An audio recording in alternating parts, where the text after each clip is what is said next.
Um, I find it funny that I wrote a book about how I failed miserably as a speechwriter, and I get invited to a conference on speechwriting to explain to you how to fail. Yesterday, I came and spoke to Brian for about an hour, and I had a talk all written out, and I was going to, more or less memorize it and slash read it. And I decided at some point that it was just kind of boring. And so I left here and I sat down at a Starbucks and I wrote this, which will be much more interesting. I'm currently, as was mentioned, writing a book on political consultants. And if you don't know that much about what consultants do, I think that you will in time, because all of our bad stuff eventually comes here.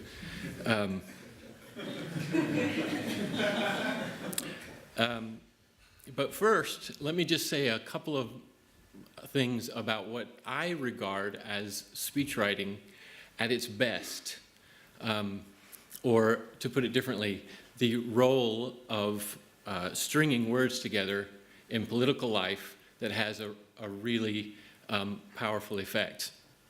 And I'm going to push this audience just a little bit by first bringing up George W. Bush. And I remember, I lived here from 2000 to 2003, and I remember how popular he was here.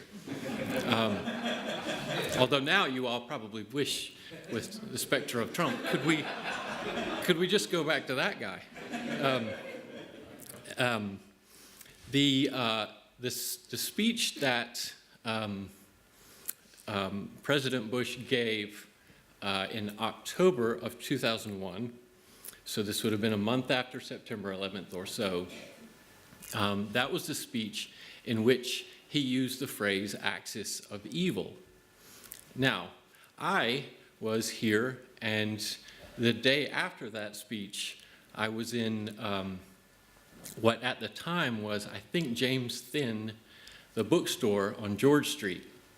And as I sat sort of eavesdropping on people, which is what you do in these kind of cafes, I remember hearing these two local gentlemen debating, not much of a debate, I don't think, but they were both discussing this phrase, axis of evil.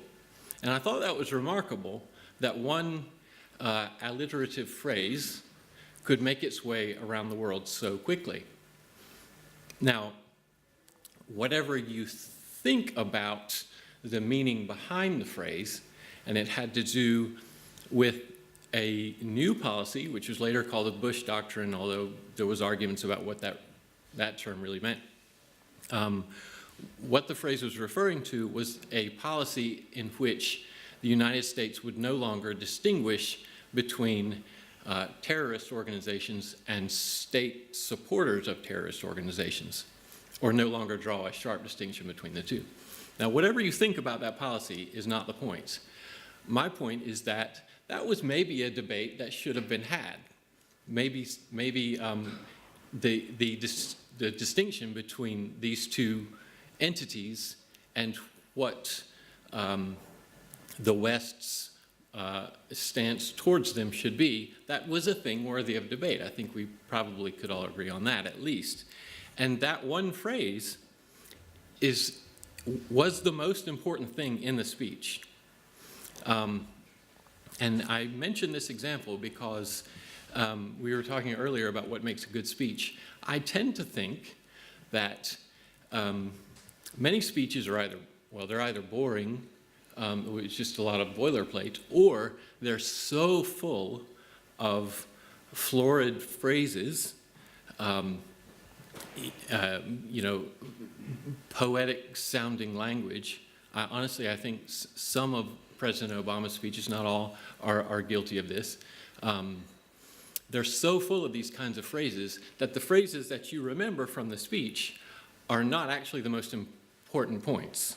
So you go away and you think about some it was a beautiful way of putting something, but the something wasn't particularly important in context. Whereas the axis of evil speech, I think that phrase was, there's some debate, but written by a guy called David Frum, who's now a political commentator, worked as a speechwriter at the time. That speech had the effect, with one phrase, of making you debate even somebody at James Thin. I'm okay, thank you. Going last, by the way, it really sucks. You spend the whole day being nervous. One phrase made you debate, people all over the world debate the thing that the speaker wanted you to debate. A second example, and I think maybe this one you might have more sympathy for, Hillary Clinton's recent remark that half of Donald Trump's supporters were a basket of deplorables. That, to me, is a remarkable phrase.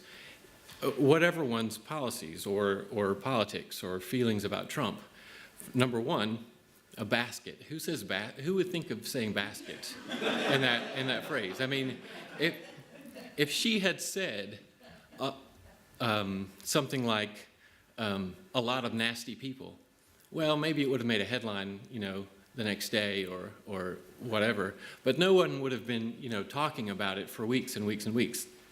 But and then using deplorables, which in English I'm not sure that deplorable is ever used as a noun in that way. It may be, I don't know, but not typically. It's a wonderful phrase, actually. Whether it's true or not, I'll leave someone else to debate. But my point here, again, is that for weeks, and I recognize that Trump's supporters sort of gleefully, or some of them anyway, gleefully took up this descriptor, deplorables, and they were quite happy about it, which is fine. But the debate that phrase elicited was whether or not Trump's supporters were a lot of nasty people, which is precisely the debate Hillary Clinton would have preferred you to have with just one phrase. So I think I just mentioned these examples, and they're very random and not especially important in themselves, but just to illustrate at least what I regard as a very effective use of language in political life. Now, political consultants. So keep that in mind. And when I say consultants, it's a very broad term. And it's a bit like the term in American social sciences and so forth, evangelical. Nobody really knows what it means, but people throw it around all the time. But consultants, and there are some very capable and I think good consultants who, these are people who politicians hire to run their campaigns, or hire to give counsel about which issues they should emphasize at which times. Okay, that's a fair practice, I think. But there's a certain kind of consultant who is fundamentally something very dishonest, and consultants tend to hold politicians in thrall by their alleged mastery of the political process, and they understand, all the demographics and which phrases connect with certain phrases, certain constituencies, and which issues resonate, or as George W. Bush used to say, resignate, which isn't a word. And the politicians are quite happy to be held in thrall by these people, or many of them, and they pay them large amounts of money. It is, let me say, that there is one thing that Donald Trump has done which I think is actually a good thing in some ways. And that is, he made fools of the consultant class in the United States. When Donald Trump started his campaign, and this was the case all the way throughout, I think it's probably somewhat less so now, but certainly all the way up. His idea was, I'm going to go into a stadium, the largest arena that this city or town can hold, and I'm going to fill it. And I'm going to talk for an hour and talk about who knows what, but I'm going to entertain these people, and they're going to love me, and it's going to be great. That was it. I mean, that was the strategy. Whereas Ted Cruz, who was his campaign was very disciplined, very targeted, very aware of different constituencies and how to interpret them and so forth. Cruz's campaign was almost obsessively consultant-driven, got beaten by a guy whose strategy was just to fill really large stadiums. So that is one thing, I think, that Trump has done, which I sort of feel pleased about, even though I'm sure that I will regret that one day.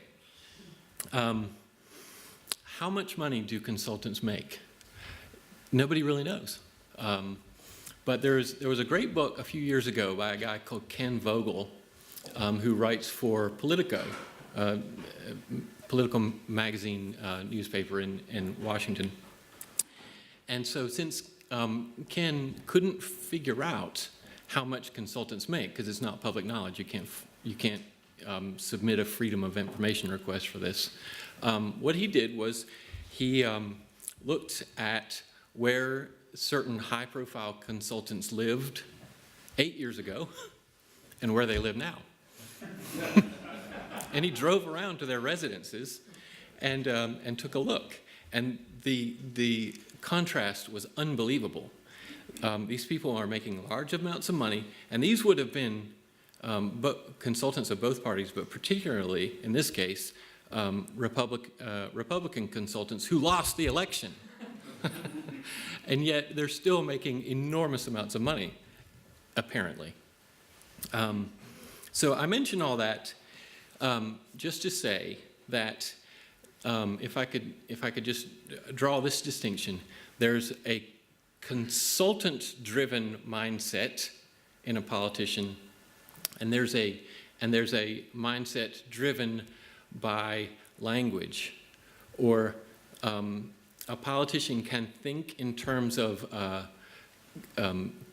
consultant-driven analysis, which themes work with which constituencies, which ads should I run and when, and so forth.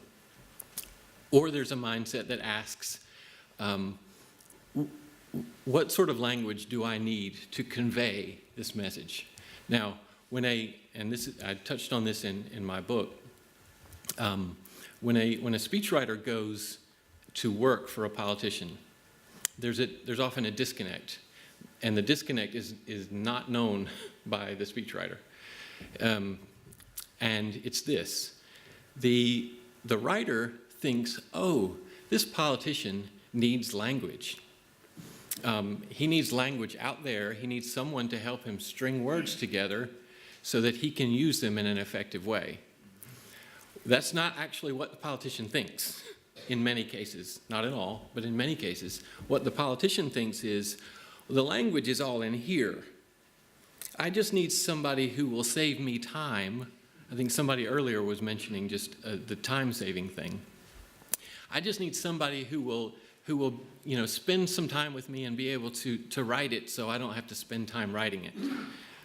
That is a very unhelpful way to look at speech writing or any kind of political writing.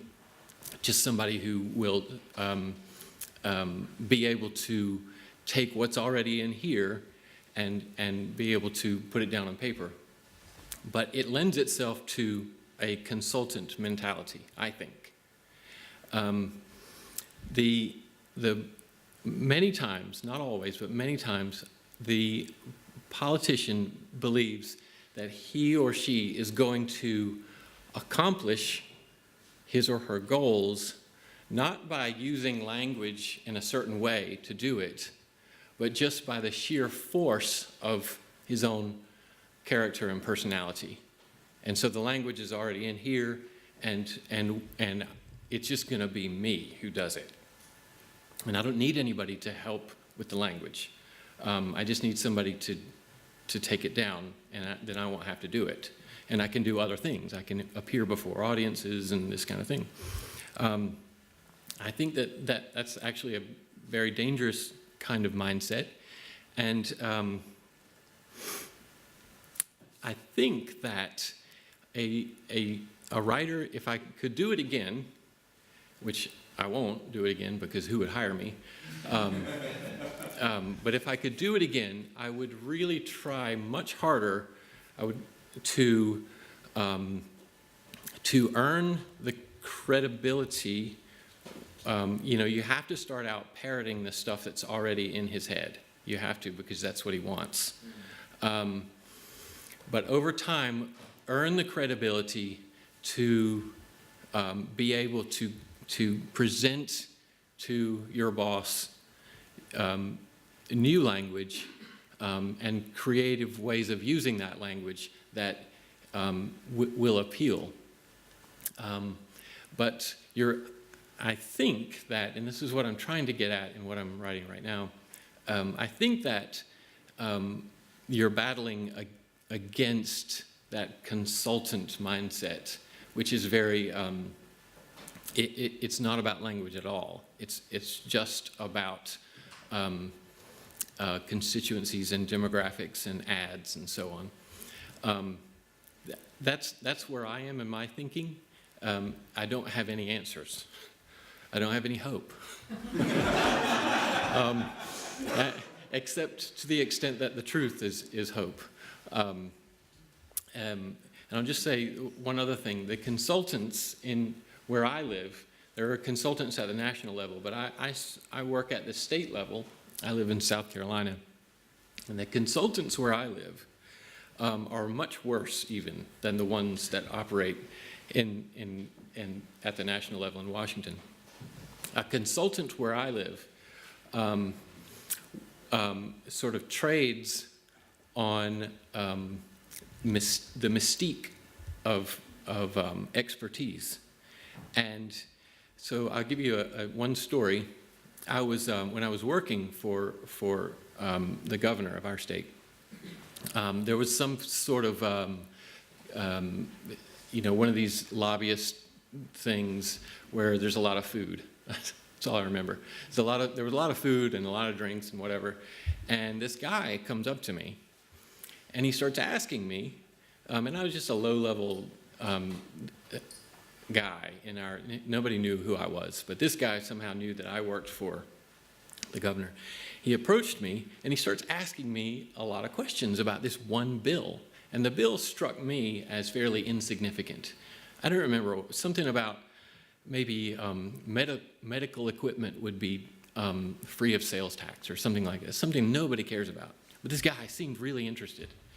And he kept querying me on what we thought about the bill. I don't remember what I told him.